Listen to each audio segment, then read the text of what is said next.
ॐ अज्ञानतिमिरान्धस्य ज्ञानाञ्जनशलाकया चक्षुरुन्मिलितं येन तस्मै श्रीगुरवे नमः। वाञ्छाकल्पतरुभ्यश्च कृपा सिन्धुभ्य एव च पतितानां पावनेभ्यो वैष्णवेभ्यो नमो नमः। नमो महावदान्याय कृष्णप्रेमप्रदायते कृष्णाय कृष्णचैतन्य नाम्ने गौरत्विषे नमः। हे कृष्ण करुणा सिंधो दीनबंधो जगत्पते गोपेश गोपिका कांत राधा कांत नमोस्तुते। तप्त कांचन गौरांगी राधे वृंदावनेश्वरी वृषभानुसुते देवी प्रणमामि हरिप्रिये। वृंदायै तुलसीदेव्यै प्रियायै केशवस्य च कृष्णभक्तिप्रदे देवी सत्यवत्यै नमो नमः। श्री कृष्ण चैतन्य प्रभो नित्यानंद श्री अद्वैत गदाधर शिवासादि गौर भक्त वृंद। हरे कृष्णा कृष्णा कृष्णा हरे हरे, हरे राम राम राम हरे हरे। हरे कृष्णा। सर्वप्रथम मैं अपने गुरुपाद पद ओम विष्णुपाद अष्टोत्तर शत श्री श्रीमद् भक्ति वेदांत माधव गोस्वामी महाराज के चरण कमलों में अनंत कोटि दंडवत प्रणाम ज्ञापन करता हूं। हम लोग श्रीमद् भगवद गीता का 15वां अध्याय जिसमें 20 श्लोक हैं उसका हम लोगों ने 30 लेसन्स में 30 लेसन्स में हम लोगों ने उसका श्रवण किया। तो अब उसी लेसन का उसी अध्याय का हम लोग जो सार है जो समरी है उसको हम लोग श्रवण करते हैं। तो 15वें अध्याय का नाम है पुरुषोत्तम योग। बहुत महत्वपूर्ण अध्याय है ये। केवल 20 श्लोक हैं। इसको हमने 5 प्रकरण में विभाजित किया। पहला प्रकरण था हमारा संसार वृक्ष प्रकरण 2 श्लोकों में, मात्र 2 श्लोकों में। उसके बाद परम पद प्रकरण तीसरा चौथा पांचवा छठा 4 श्लोक। फिर जीव तत्व 7वें श्लोक से 11वें श्लोक तक 5 श्लोक। उसके बाद ईश्वर तत्व 12 से 18 और उपसंहार प्रकरण 2 श्लोक में 19 और 20 में। विशेषता क्या है इस अध्याय की कि भगवान ने इसको शास्त्र कहकर इसकी महिमा का वर्णन किया। शास्त्र उसे कहते हैं जो या तो शासन करे या शंसना करे अथवा दोनों करे, विधि निषेध बताए और उस वस्तु का निरूपण करे। शंसन का मतलब है निरूपण करना, एक्सप्लेन करना। और त्रायते, त्र माने त्रायते, उद्धार कर दे हमारा। तो जो शासन के द्वारा और शंसन के द्वारा हमारा उद्धार करे वही है शास्त्र।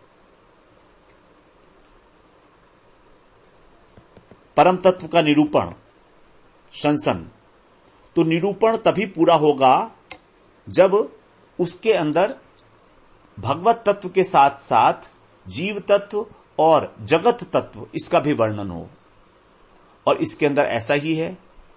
पहले संसार वृक्ष का वर्णन हुआ, फिर जीव तत्व का, उसके बाद फिर भगवत तत्व का। भगवत तत्व के भी जो तीन जो उनकी अभिव्यक्तियां हैं उन तीनों का अलग अलग वर्णन किया गया। ब्रह्म, परमात्मा और भगवान।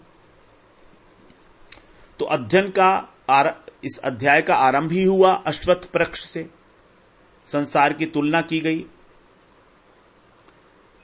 तो संसार रूपी वृक्ष को, इसके तत्व को जानना कितना महत्वपूर्ण है। यदि ये जान लिया गया तो मानो आपने सभी वेदों का जो तत्व है वो जान लिया। यही भगवान ने कहा यस्तम वेद से वेदवित। जो इसको जान गया संसार रूपी वृक्ष को वो वेदवित है। वेदवित का मतलब वेदों के तात्पर्य को जानने वाला है। कितनी बड़ी बात। अश्वत्थ का अर्थ होता है जो कल तक नहीं टिकेगा, प्रतिक्षण परिवर्तनशील। और संसार है भी ऐसा ही। संसरती इति संसार, जो सरक रहा है, प्रतिक्षण सरक रहा है। नश्वर संसार। लेकिन फिर भी भगवान ने इस संसार को अव्यय कह दिया। तो अव्यय कहने का अर्थ है कि ये संसार अनादिकाल से चला आ रहा है, और यदि हमने इसके तत्व को जानकर, पुरुषोत्तम भगवान के तत्व को जानकर भगवान का भजन नहीं किया, तो हम इसी में अनंत काल तक फंसे रहेंगे। हमारे उद्धार का कोई उपाय नहीं है, और इसके अतिरिक्त अनंत अनंत काल तक हम फंसे रहेंगे। सोचिए तो सही कि क्या हम इस संसार में ही अनंत काल तक भटकने के लिए आए हैं, अथवा हम one fine morning we can take a decision, a consulted decision that we want to go to that परम धाम। हम भगवान के धाम में जाना चाहते हैं, बस एक निर्णय लेने की ही तो आवश्यकता है। And we can take that decision right now. Who is stopping us? कौन रोकता है हमको? सम्यक व्यवसितो ही सह। जिस दिन हमारा निश्चयात्मक निर्णय हो गया, वहीं से भगवान कह रहे हैं साधुरेव समंतव्य है, उसको साधु मानो। साधु मानने के लिए भगवान ने ये नहीं कहा कि वो साधु मेरा खूब भजन करे, भाव भक्ति तक पहुंच जाए, तब उसे साधु कहो। नहीं, भगवान तो कह रहे हैं उसको साधु मानना शुरू कर दो। जिसने अपने जीवन में निर्णय ले लिया है कि वो भगवत प्राप्ति करेगा, एक कदम भी आगे उसने बढ़ा दिया है अगर भजन के मार्ग में, तो साधुरेव समंतव्य सम्यक व्यवसितो ही सह। तो निर्णय की बड़ी बड़ी बहुत अधिक महिमा है। तो ये संसार अभक्तों के लिए अव्यय है, भक्तों के लिए नहीं है। भक्तों को तो भगवान से प्रेम है, वो तो भगवान ले ही जाएंगे अपने धाम में उनको। वो तो जब भगवान का भजन करते हैं तो जो संसार से वैराग्य होना है वो अपने आप हो जाता है। कृत्रिम जड़ हैं जो हमारी ममता की, आसक्ति की, वो अपने आप से काट देते हैं। लेकिन जो ज्ञानी हैं, योगी हैं, उन सबको बड़ी दृढ़ता पूर्वक काटना पड़ता है। लेकिन भक्त का ये निर्णय कि मैं बस केवल भजन करूंगा, मेरे जीवन का उद्देश्य ही केवल भगवत प्राप्ति है, ये निर्णय का इतना अधिक बल है कि बड़े से बड़ी संसार की आसक्ति भी आराम से ऐसे ही अनायास कट जाती है। पता भी नहीं लगता कि हमें संसार से कब अनासक्ति हो गई। किसी प्रकार का कोई विशेष यत्न नहीं किया जाता भक्त के द्वारा। असंग शस्त्रेण दृढ़ेन चित्वा। तो चाहे ज्ञान मार्ग हो, चाहे ध्यान मार्ग हो, चाहे भक्ति मार्ग हो, संसार से तो अनासक्त होना ही पड़ेगा, कैसे भी हो। अगर आसानी से होना है तो भक्ति योग का पालन करेंगे। तो अब ये संसार तत्व के विषय में बताया, इसकी जड़ें ऊपर की ओर हैं, शाखाएं नीचे की ओर हैं। ऐसा क्यों? क्योंकि भगवान से उत्पन्न हुआ है, और भगवान तो सर्वोत्कृष्ट वस्तु हैं। तो भगवान से ही फिर उत्पत्ति हुई ब्रह्मा जी की। तो ब्रह्मा जी जो हैं इसकी प्रधान शाखा बन गए, और इसके अंदर जो अलग अलग प्रकार की 84 लाख योनियां हैं, देवता हैं, असुर हैं, ये सब के सब अन्य शाखाएं हो गई जो उस तने में से निकली हैं। और ये सारी की सारी शाखाएं तीनों लोकों में व्याप्त हैं, अर्थात 14 भुवन में। इस 14 भुवन वाले ब्रह्मांड को त्रिलोकी कहा जाता है। त्रिलोकी, इसमें 3 लोक हैं। इसमें जो पृथ्वी लोक है इसको अलग कर दिया गया, मर्त्य लोक। और पृथ्वी से नीचे और पृथ्वी से ऊपर, पृथ्वी से नीचे और पृथ्वी से ऊपर, तो ऊर्ध्वलोक और अधोलोक, ये 3 लोक। तो इन तीनों लोकों के अंदर इसकी शाखाएं फैली हुई हैं। अर्थात किसी भी ब्रह्मांड में नहीं, किसी भी लोक में हम लोगों का जन्म हो सकता है, अपने अपने भाव के अनुसार, चिंतन के अनुसार। और जो प्रकृति के 3 गुण हैं, सत्व, रज और तम, ये इसका सिंचन करते हैं जल की तरह से। अब जब सिंचन होता है तो जो शाखाएं हैं उसके अंदर कोपल आती है, कोमल कोमल पत्तियां फूटती हैं जो बड़ी लुभावनी होती हैं, और उन्हीं के अंदर आसक्ति करके ममता करके ये संसार वृक्ष फैलता चला जाता है और अधिक विस्तार को प्राप्त होता चला जाता है। बड़ी सुंदर लगती हैं वो कोपल जो हैं, वही इस वृक्ष की शोभा है। जो हमारे पंच विषय हैं बड़े लुभायमान हैं, लोभित करते हैं, हमको आकर्षित करते हैं। तो आसक्ति और ममता के कारण हमारी जो ये कृत्रिम जड़ें बना ली हैं, ये पोषित होते होते प्रकृति के 3 गुणों के द्वारा बड़ी पक्की मजबूत हो गई हैं। इन्हीं को काटना है और इसी का उपाय है वैराग्य, असंग शस्त्रेण, कुल्हाड़ी। अब वैराग्य ही पर्याप्त नहीं है, हमें उसके बाद अथवा उसके साथ साथ परम तत्व का अन्वेषण करना होगा। हृदय के अंदर एक जिज्ञासा होनी चाहिए कि वो परम तत्व क्या है, मैं वहां तक कैसे पहुंच सकता हूं। साधन साध्य विवेक जागृत करना होगा, जहां पर पहुंचकर कोई वापस नहीं आता। अगर हम अपना प्रयोजन निश्चय नहीं करेंगे तो हम कहीं के कहीं पहुंच जाएंगे। भजन तो कर रहे हैं भगवान का, राम का और कृष्ण का, और पहुंच जाएंगे देवी लोक में, पहुंच जाएंगे ब्रह्म लोक में, पहुंच जाएंगे शिव लोक में, क्योंकि निष्ठा नहीं बनी है अभी तक। तो इसीलिए जब तक प्रयोजन फिक्स नहीं होगा हम कहीं भी जाकर फंस सकते हैं ऊपर। यही निश्चय की महिमा है। और आश्चर्य की बात कि उस तत्व तक पहुंचने का केवल रास्ता शरणागति ही है।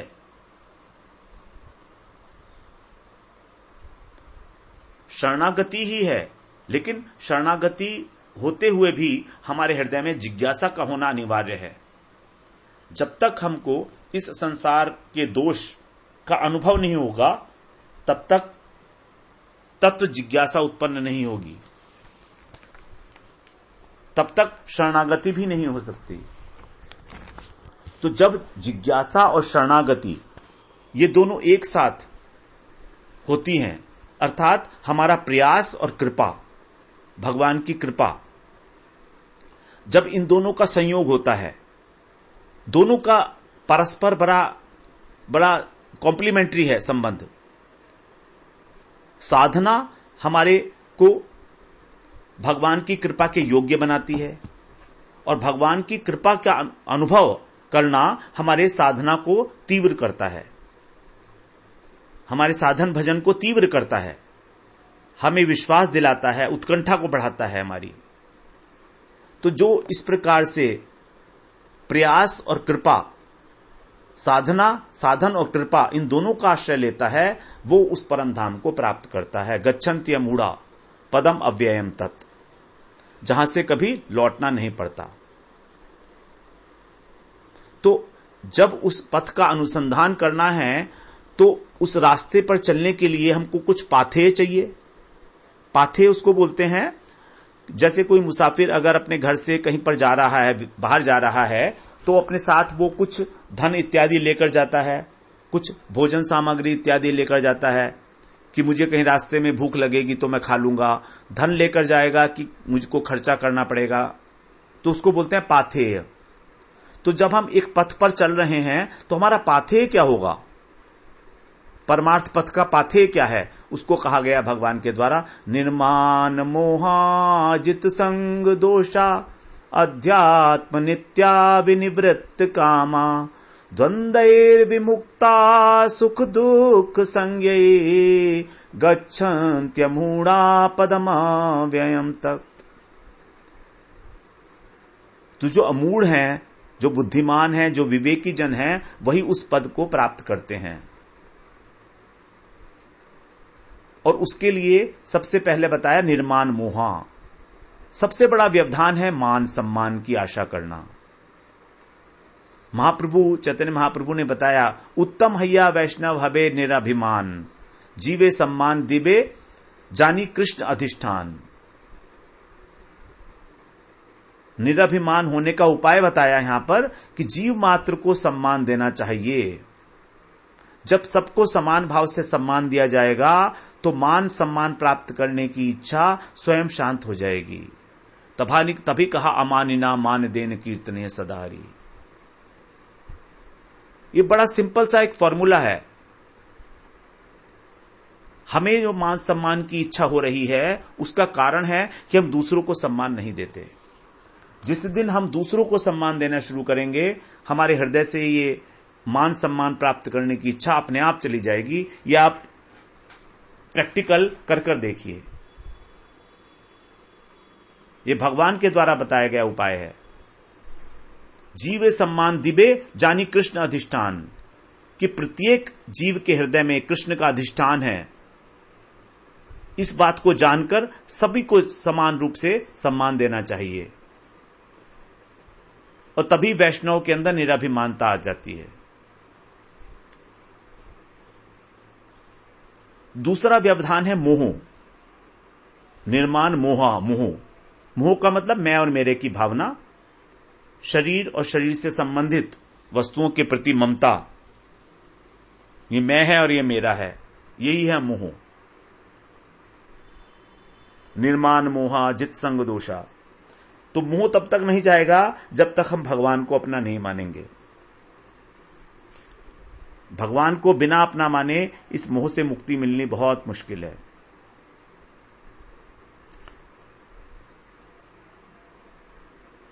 परमार्थ मार्ग में संग का बहुत अधिक महत्व है। जित संग दोषा, इस संग दोष को जीतना है। हम जिसका संग करते हैं वही हमारे ऊपर रंग चढ़ जाता है।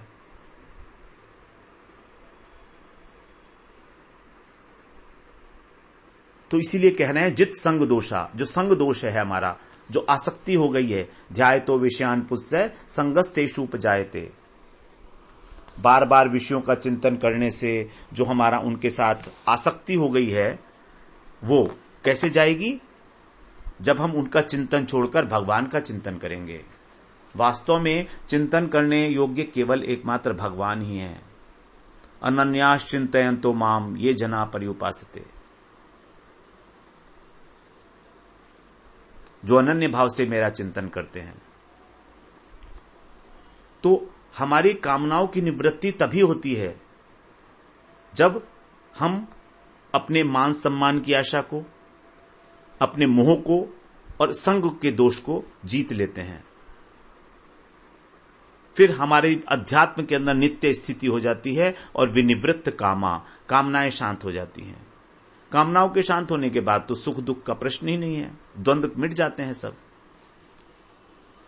यही है पाथेय, यही है उपाय, साधन। तो जब इस प्रकार साधन करते करते भक्त के हृदय के जो द्वार हैं वो खुल जाते हैं, तब भगवान की कृपा उसमें प्रवेश करती है। करुणा तभी अवतरित होती है जब हम शरणागत होते हैं। शरणागत होने के बाद भजन करते हैं, गुरु पदाश्रय के बाद जो भजन करते हैं, तभी गुरु कृपा, तभी भगवत कृपा का अनुभव हमें आरंभ होता है। उसके पहले हमें अनुभव नहीं हो पाता भगवत कृपा का। भगवत कृपा तो है, लेकिन हमारे अंदर ही इतने लूप होल्स हैं। कृपा टिकेगी कहां? उसको संभाल के कहां रखेंगे? तो उसको संभालने के लिए आवश्यकता है निरंतर भजन की। यदि हम निरंतर भजन नहीं करते हैं तो हम कृपा का जो समुद्र है, सागर है, लहरा रहा है, हमारे अंदर आने के लिए तैयार है, उसको हम धारण नहीं कर पाएंगे। निरंतर भजन।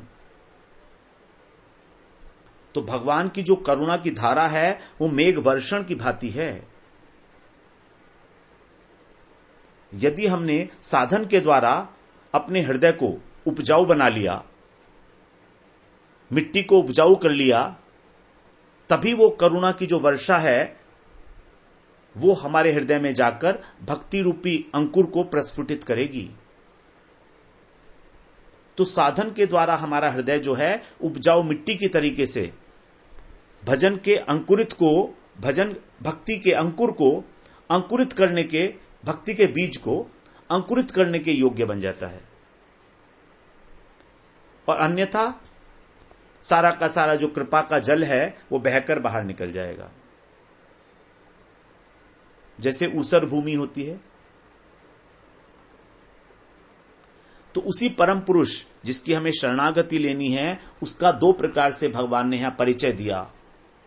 वो कैसा है? आद्य, आदि पुरुष है, और जिनसे सारी प्रकृति विस्तार को प्राप्त हो रही है। यतः प्रवृत्ति प्रसृता पुराणी, चिरंतन रूप से ये संसार की जो धारा है ये बह रही है अबाध गति से, अनंत काल से। आद्यम का अर्थ है जो आदि रस है, जो सभी रसों का उद्गम स्थान है। और प्रसृता पुराणी का अर्थ है हमारे हृदय के अंदर जो कामनाएं वासनाएं हैं। सृष्टि के आरंभ में भगवान ने ये इच्छा की कि वो एक से बहुत हो जाएं। सो एकामयात बहुश्याम प्रजायेय, श्रुतियों में कहा गया है कि उन्होंने बहुत होने की कामना की। यही आदि कामना है, पुरानी कामना है, पुरानी प्रवृत्ति है। अब यही कामना सभी जीवों के हृदय में प्रवाहित हो रही है, सभी जीवों के हृदय में प्रवाहित हो रही है। लेकिन जीव की प्रवृत्ति बहिर्मुख होने के कारण, भगवान से विमुख होने के कारण बाह्य वस्तुओं के अंदर इसकी आसक्ति होने लगी। और बाह्य वस्तु पदार्थ, जगत के सांसारिक भोग के पदार्थ, इनके अंदर जब ये कामना हुई तो हम क्या हो गए? अनित्य वस्तु के अंदर निष्ठ हो गए, अनित्य वस्तु निष्ठ। संसार के सभी पदार्थ अनित्य हैं तो हमारी हो गई अनित्य वस्तु निष्ठा।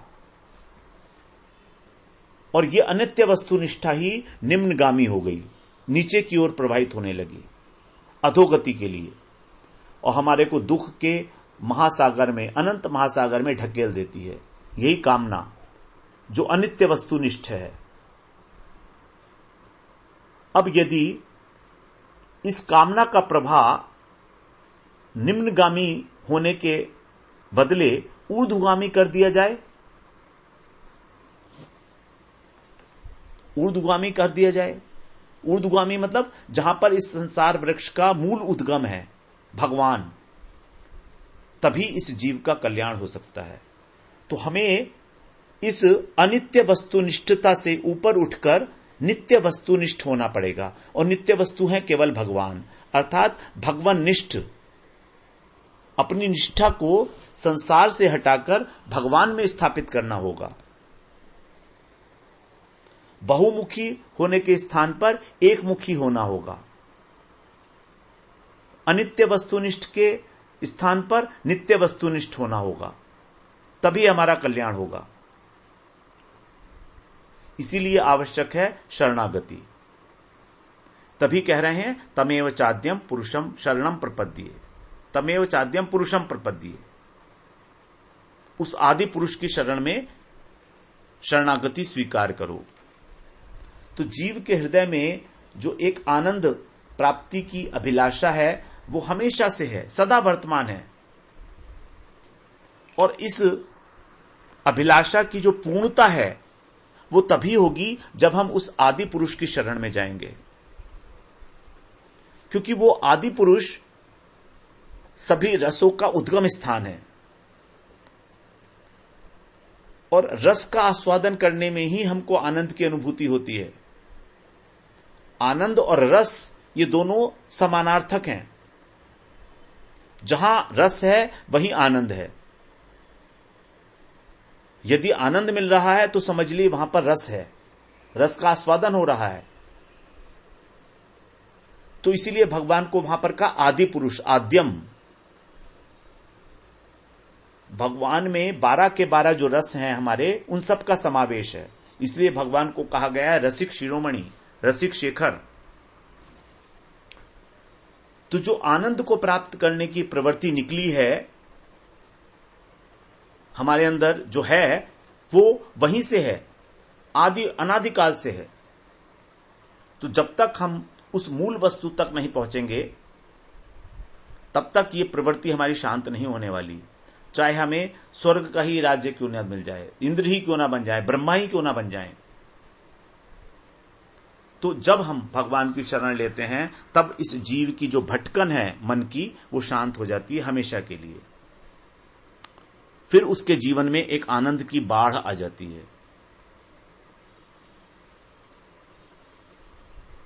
इस प्रकार से उस पथ पर चलने के लिए पाथेय का निर्णय किया गया कि कृष्ण से इतर इच्छा का त्याग, कृष्ण निष्ठा और कृष्ण के चरण कमलों में पूर्ण शरणागति, यही है पाथेय, यही है उपाय, यही है जो टैक्स देना पड़ता है हमको।